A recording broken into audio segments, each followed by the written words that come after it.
प्यारे साथियों, नमस्कार। आप सबका मेरे यूट्यूब में स्वागत। आज मैं इतिहास विषय के जो प्रथम चैप्टर है उसका आगे वाला हिस्सा शुंग वंश और सातवाहन वंश के बारे में आपको बताने जा रहा हूँ।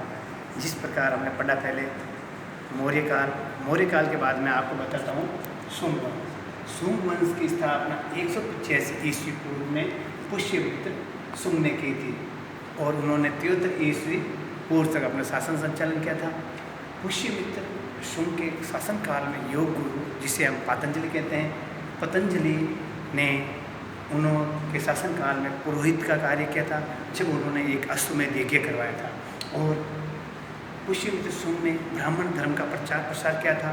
उसके पश्चात पुष्यमित्र शुंग के पश्चात आपको बताऊं, शुंग वंश के 9 शासक हुए थे, जिनमें अग्निमित्र, ज्येष्ठमित्र, भद्रक, भागवत, देवभूति, अमरदेव, वासुदेव ने देवभूति को शासन से सत्ता से हटा दिया था। जो अमरदेव था उनका, यानी सरकारी, जिस प्रकार आजकल सरकारी कर्मचारी होते हैं, और उसी प्रकार जो देवभूति शासक था उसका जो अफसर था, जिसे अफसर कह सकते हैं, अमरदेव यानी मंत्री कह सकते हैं, उसने वासुदेव जिसका नाम था, देवभूति को हटा दिया था।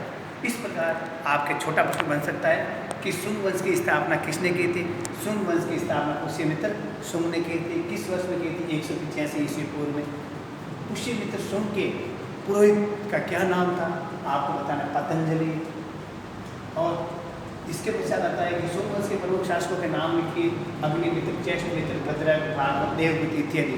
अब आ सकता है देवभूति को शासन की सत्ता से किसने हटाया? उसके अमात्य वासुदेव ने। इस प्रकार शुंग वंश के छोटे प्रश्न आपके बोर्ड में आ सकते हैं। अब चलते हैं अपना अगला जो उसी के आगे चैप्टर में आता है सातवाहन वंश। सातवाहन वंश जो नर्मदा नदी के दक्षिण में, यानी भारत के दक्षिण में जो शासन सत्ता स्थापित थी, वो सातवाहन वंश से संबंधित थी। उनकी सत्ता दक्षिण भारत में महत्वपूर्ण थी। उन सातवाहन वंश के संस्थापक थे सिमुक, जिन्होंने 60 ईस्वी पूर्व के अंदर दक्षिण भारत में नर्मदा के नीचे सातवाहन वंश की स्थापना की थी। और इन्होंने पूरे दक्षिणापथ को जीत करके अपने साम्राज्य की स्थापना की थी 60 ईस्वी पूर्व में। और इन्होंने 60 ईस्वी पूर्व से 37 ईस्वी पूर्व तक शासन संचालन किया था। प्रश्न बन सकता है, सातवाहन वंश की स्थापना किसने की थी? सातवाहन वंश की स्थापना सिमुक ने की थी। सिमुक के पश्चात उन्हीं के भाई कान्ह, जो सातवाहन वंश के प्रमुख शासक थे, दक्षिणापथ के शासक बने थे, वो 37 ईस्वी पूर्व से 19 ईस्वी पूर्व तक शासक रहे।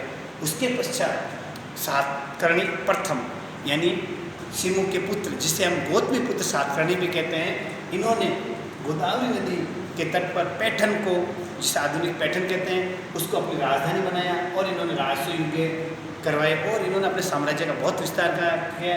तो सातवाहन वंश में सबसे प्रतापित शासक थे गौतमी पुत्र सातकर्णी। इनके जो 23वें शासक थे वो सातकर्णी फर्स्ट के बाद में गौतमी पुत्र सातकर्णी शासक बने थे। इन्होंने शकों, पहलवान, पल्लवों और यवनों को हराया था, यानी जो विदेशी आक्रांता थे उन शासकों को हरा के गौतमी पुत्र सातकर्णी ने अपने सातवाहन वंश के साम्राज्य को नर्मदा नदी, गुजरात से लेकर के पूरे दक्षिण भारत के अंदर अपने साम्राज्य को स्थापित किया था। उनके पश्चात आते हैं वशिष्ठ पुत्र पुलुवामी। वशिष्ठ पुत्र पुलुवामी ने भी सत्रप रुद्रदामन की पुत्री से विवाह किया था, लेकिन रुद्रदामन ने इनके जो सातवाहन वंश था उनके साम्राज्य को छिन भिन करने में अपना पूरा योगदान दिया। इस प्रकार उनके बाद में आते हैं यज्ञश्री सातकर्णी, जो 27 शासक थे। इन्होंने मुद्रा चलन यानी टकसाल खोली थी और उसके ऊपर जहाजों, जो जलपोत बोलते हैं, उनके चिन्ह भी मिले।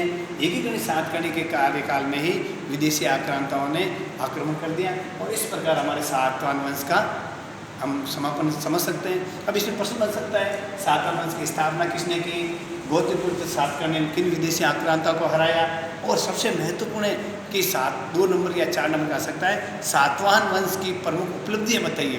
तो सातवाहन वंश की प्रमुख उपलब्धियाँ मैं बताता हूँ कि सातवाहन वंश ने भारत में जो दक्षिण भारत था वहाँ पे हिंदू धर्म को आगे बढ़ाने का काम किया। इन्होंने वैदिक यज्ञ, राजसूय यज्ञ और अश्वमेध यज्ञ करवाए और जो वर्णाश्रम व्यवस्था थी उसको बनाए रखा। और उन्होंने जैन धर्म के अनुयायी और बौद्ध धर्म के अनुयायी थे, उनको खूब अनुदान दिया था। इसके पश्चात इनके जो साम्राज्य के अंदर थे कृषि, व्यापार और उद्योग धंधों का खूब व्यापार उद्योग धंधे खूब प्रगति हुई थी और इन्होंने चैत्य और विहारों का निर्माण करा। जो कार्ले का चैत्य बहुत बड़ा है वो इनकी स्थापत्य कला के अंतर्गत आता है। इस प्रकार इन्होंने भूदान प्रथा का सर्वप्रथम शुरुआत किसने की थी? आप बता सकते, सातवाहन वंश ने ये भूदान की प्रथा शुरू की थी। इस वीडियो में मैंने आपको बताया शुंग और सातवाहन वंश।